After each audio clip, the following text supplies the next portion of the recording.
샬롬, 2024년 1월 19일 금요일입니다. 기도하겠습니다. 주님, 오늘도 주의 말씀으로 하루를 시작합니다. 사랑하는 주님, 오늘 시편 22편의 말씀으로 기도드립니다.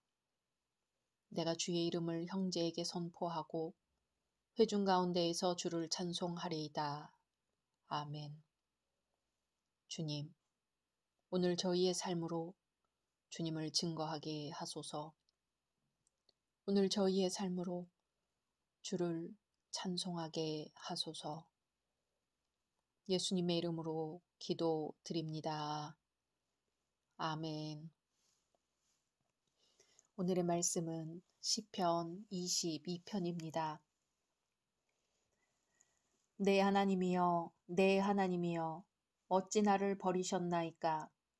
어찌 나를 멀리하여 돕지 아니하시오며 내 신음소리를 듣지 아니하시나이까? 내 하나님이여, 내가 낮에도 부르짖고 밤에도 잠잠하지 아니하오나 응답하지 아니하시나이다. 이스라엘의 찬송 중에 계시는 주여, 주는 거룩하시니이다. 우리 조상들이 주께 의뢰하고 의뢰하였으므로 그들을 건지셨나이다. 그들이 주께 부르짖어 구원을 얻고 주께 의뢰하여 수치를 당하지 아니하였나이다. 나는 벌레요 사람이 아니라 사람의 비방거리요 백성의 조롱거리니이다. 나를 보는 자는 다 나를 비웃으며 입술을 비죽거리고 머리를 흔들며 말하되 그가 여호와께 의탁하니 구원하실걸, 그를 기뻐하시니 건지실걸 하나이다. 오직 주께서 나를 모태에서 나오게 하시고 내 어머니의 젖을 먹을 때에 의지하게 하셨나이다. 내가 날 때부터 주께 맡긴 바 되었고 모태에서 나올 때부터 주는 나의 하나님이 되셨나이다. 나를 멀리하지 마옵소서. 환난이 가까우나 도울 자 없나이다. 많은 황소가 나를 에워싸며 바산의 힘센 소들이 나를 둘러쌌으며 내게 그 입을 벌림이 찢으며 부르짖는 사자 같으니이다. 나는 물같이 쏟아졌으며 내 모든 뼈는 어그러졌으며 내 마음은 밀랍 같아서 내 속에서 녹았으며 내 힘이 말라 질그릇 조각 같고 내 혀가 입천장에 붙었나이다. 주께서 또 나를 죽음의 진토 속에 두셨나이다. 개들이 나를 에워쌌으며 악한 무리가 나를 둘러 내 수족을 찔렀나이다. 내가 내 모든 뼈를 셀 수 있나이다. 그들이 나를 주목하여 보고 내 겉옷을 나누며 속옷을 제비 뽑나이다. 여호와여 멀리하지 마옵소서. 나의 힘이시여 속히 나를 도우소서. 내 생명을 칼에서 건지시며 내 유일한 것을 개의 세력에서 구하소서. 나를 사자의 입에서 구하소서. 주께서 내게 응답하시고 들소의 뿔에서 구원하셨나이다. 내가 주의 이름을 형제에게 선포하고 회중 가운데에서 주를 찬송하리이다. 여호와를 두려워하는 너희여 그를 찬송할지어다. 야곱의 모든 자손이여 그에게 영광을 돌릴지어다. 너희 이스라엘 모든 자손이여 그를 경외할지어다. 그는 공고한 자의 공고를 멸시하거나 싫어하지 아니하시며 그의 얼굴을 그에게서 숨기지 아니하시고 그가 울부짖을 때에 들으셨도다. 큰 회중 가운데에서 나의 찬송은 주께로부터 온 것이니 주를 경외하는 자 앞에서 나의 서원을 갚으리이다. 겸손한 자는 먹고 배부를 것이며 여호와를 찾는 자는 그를 찬송할 것이라. 너희 마음은 영원히 살지어다. 땅의 모든 끝이 여호와를 기억하고 돌아오며 모든 나라의 모든 족속이 주의 앞에 예배하리니 나라는 여호와의 것이요 여호와는 모든 나라의 주제심이로다. 세상의 모든 풍성한 자가 먹고 경배할 것이요 진토 속으로 내려가는 자 곧 자기 영혼을 살리지 못할 자도 다 그 앞에 절하리로다. 후손이 그를 섬길 것이요 대대의 주를 전할 것이며 와서 그의 공의를 태어날 백성에게 전함이요 주께서 이를 행하셨다 할 것이로다. 아멘. 오늘 시편 22편의 시는 십자가 사건의 의미와 연결시켜 생각하지 않으면 결코 이해할 수 없습니다. 본 시는 앞으로 이루어질 예언의 말씀을 담고 있을 뿐 아니라 순환자의 겸비함, 그리고 이방인들이 도처에서 모여드는 환상에 대해서도 기술하고 있습니다. 표제어는 다윗의 시, 인도자를 따라 아엘 렛 샤할에 맞춘 노래라고 되어 있습니다. 아엘 렛 샤할이란 말은 성경에서 오직 이곳에만 나오는데 그 의미가 무엇인지 정확하게 밝혀지지 않고 있습니다. 아이엘렛은 암사슴, 사슴이라는 뜻이고 샤할은 새벽, 여명이라는 뜻이므로 두 개의 단어는 새벽의 사슴이라는 뜻이 됩니다. 그렇다 하더라도 아이엘렛 샤할에 맞춘 노래가 무슨 뜻인지를 말하기는 어렵습니다. 슬픈 상황에서 노래를 부를 때에 사용했던 악기이거나 곡조의 명칭이라고 하기도 하고 새벽의 구원을 뜻한다고 하기도 하며 새벽에 사슴에게 다가오는 구원을 뜻한다고 하기도 합니다. 이 중에서 첫 번째 슬픈 상황에서 노래를 부를 때 사용했던 악기나 곡조를 가리킨다는 견해가 많은 지지를 받고 있다고 합니다. 1절에서 8절은 버림받은 것 같이 된 자의 탄식이 나옵니다. 1절에 내 하나님이여 내 하나님이여 어찌 나를 버리셨나이까 어찌 나를 멀리하여 돕지 아니하시오며 내 신음소리를 듣지 아니하시나이까. 아멘. 이 말씀은 예수 그리스도께서 십자가상에서 죽으시기 전에 외치신 가상 7원 중의 하나로서 그대로 인용되었습니다. 여기 내 하나님은 다윗이 하나님을 자신의 개인적인 하나님으로 특별하게 부르는 표현인데 다윗에게 있어 하나님은 하늘 저 멀리 계시거나 막연히 그의 정신 속에 존재하시는 분이 아니라 실제로 그에게 임하시고 그를 보호하시며 그와 교제하시는 살아계시는 하나님이심을 나타냅니다. 또한 내 하나님은 하나님과 이스라엘의 언약적 관계에서 다윗이 하나님의 언약적 사랑을 확신하며 부르는 이름이기도 합니다. 그러므로 다윗이 하나님으로부터 버림받았다고 느끼는 마지막 순간까지도 하나님의 언약의 신실성을 바라보며 희망과 기대의 끈을 놓지 않고 있었다는 사실을 잘 나타내고 있습니다. 한편 여기서 내 하나님을 2번 거듭하여 부르고 있는데 성경에서 이처럼 동일한 어휘를 반복하는 경우는 매우 극심한 고통 가운데 처했거나 급박하게 요청할 때 나타납니다. 또한 어찌에 해당하는 단어 라마는 무엇을 위하여인데 이 같은 의문사가 사용된 것은 원인을 알고 싶어서 묻는 것이 아니라 고통의 심연에서 부르짖는 강한 탄식성 어조를 보이는 것입니다. 2절에서 아무리 하나님께 부르짖어도 아무 응답을 받지 못하였다는 언급에서 보듯이 다윗은 지금 하나님께서 자기를 떠나셨고 자기는 하나님께 버림받았다는 생각에 더 큰 고통을 느끼며 몸부림치고 있는 것입니다.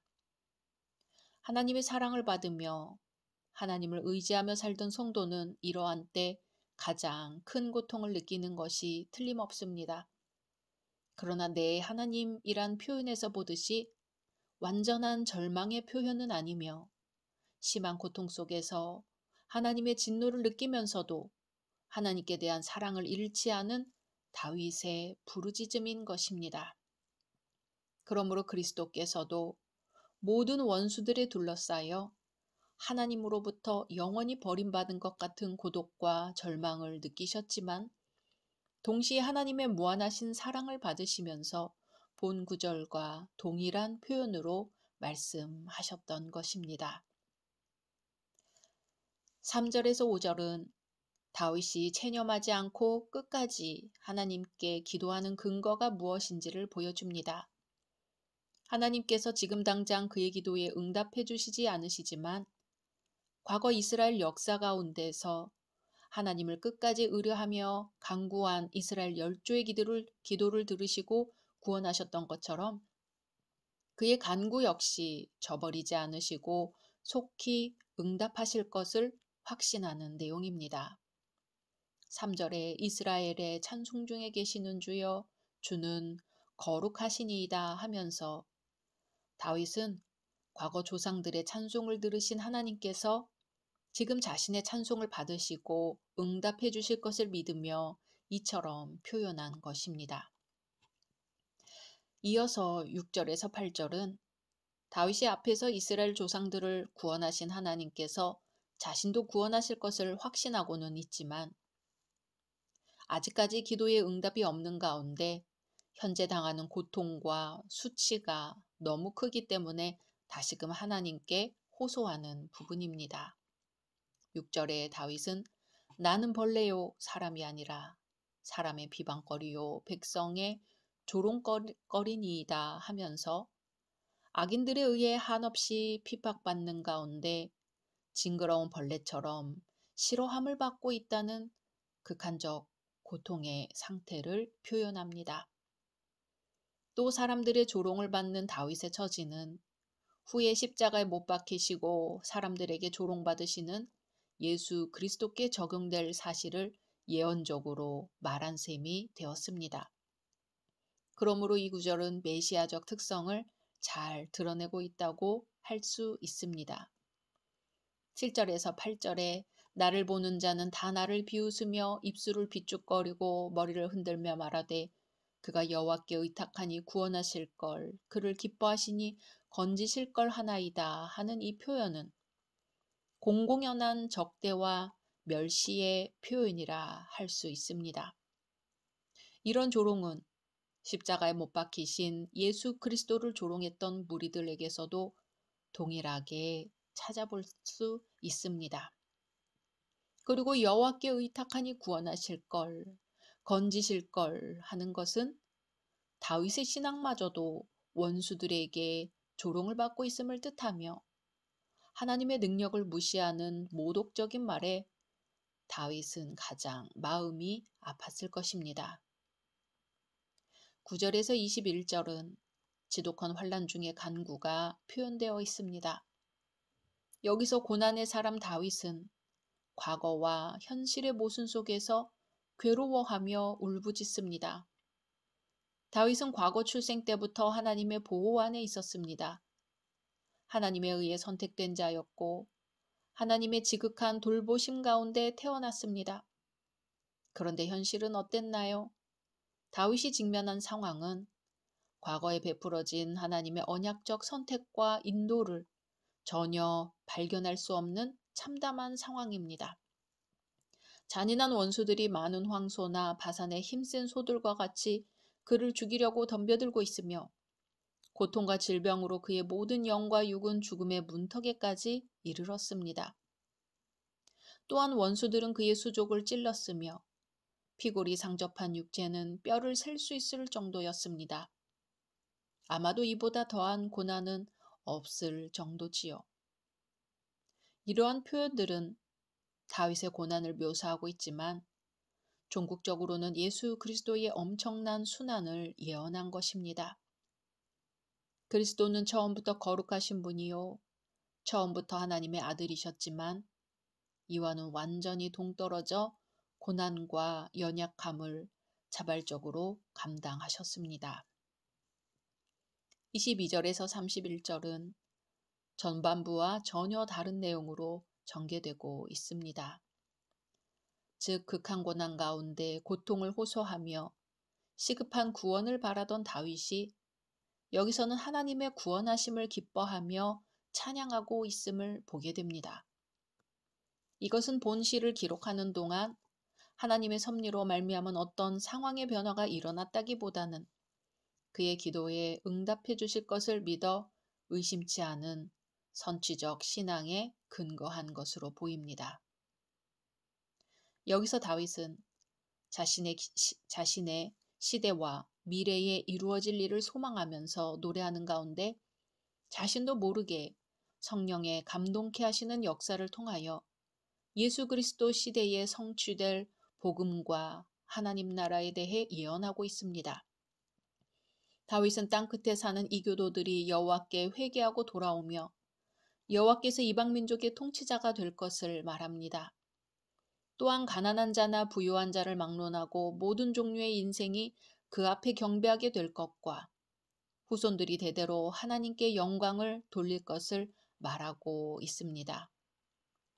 이처럼 본 시는 절체절명의 위기의 상황 속에서 탄원으로 시작되었으나 다윗의 개인적인 경험뿐만이 아니라 그의 입을 의탁하여 예수 그리스도의 통치와 그의 나라인 교회 시대가 예언된 내용이 포함된 메시아 예언시라고 할 수 있습니다. 우리의 인생 가운데도 내 하나님이여, 내 하나님이여 어찌 나를 버리셨나이까 외칠 만큼 힘겨운 때가 있겠지요. 그러나 내 하나님이여 라는 표현 속에서 나를 사랑하신 신실하신 하나님을 꼭 붙들고 있듯이 내 하나님을 꼭 붙들 때에 정녕 내 하나님은 결코 나를 버리지 않으시고 암탉이 날개 아래 병아리를 품는 것처럼 눈의 눈동자를 지키시는 것처럼 지키시고 안전한 높은 곳으로 옮겨주실 것을 믿습니다. 각자 말씀 묵상하신 후 주기도문으로 마치겠습니다.